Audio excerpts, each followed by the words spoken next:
करता कलाई हो, भंगिया पीसे में दर्द करता कलाई हो। सुना बोली करेलू बहाना काहे मारेलू ताना ए गणेश के मारी हो। करेलू बहाना काहे मारेलू ताना ए गणेश के माई हो। तो ऐसे कहे करतानी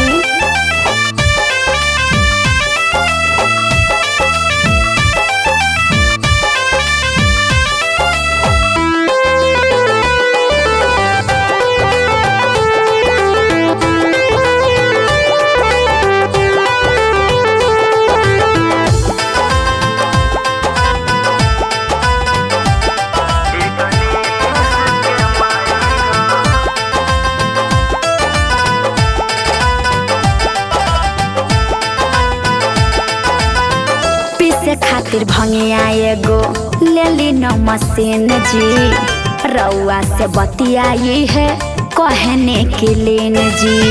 मजा नहीं आवे गौरा मशीनिए के घीसा, मजा आवे गौरा तोहरा हथवा के पीसा। हाँ तो देख ली हमसे ना पिसाई समझ जाए। पीसे खातिर भंगिया एगो ले ली न मशीन जी, रउआ से बतियाई है कहने के लेन जी।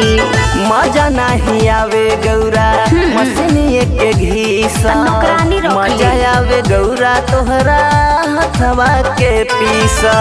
चल जाइब नई हरबो लबल बिया माई हो, चल जाइब नई हरबो लबल बिया माई हो। करेलू बहाना काहे मारेलू ताना ए गणेश के माई हो। करेलू बहाना काहे मारेलू ताना ए गणेश के माई हो। सुधार ले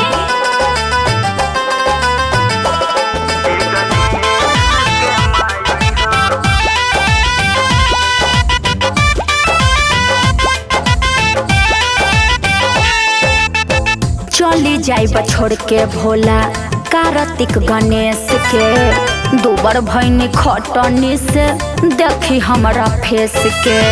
भांगिए धतूरा से लागे हमरा भोग हो, कट जाला भक्तन के दुख औरी रोग हो। अरे कब मेबो मलाई खाई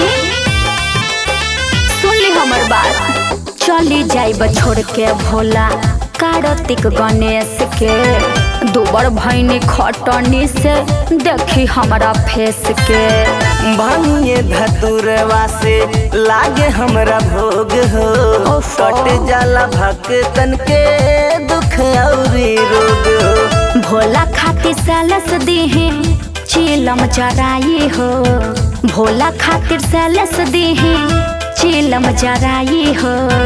करेलू बहाना काहे मारेलू ताना ए गणेश के माई हो। करेलू बहाना काहे मारेलू ताना ए गणेश के माई हो।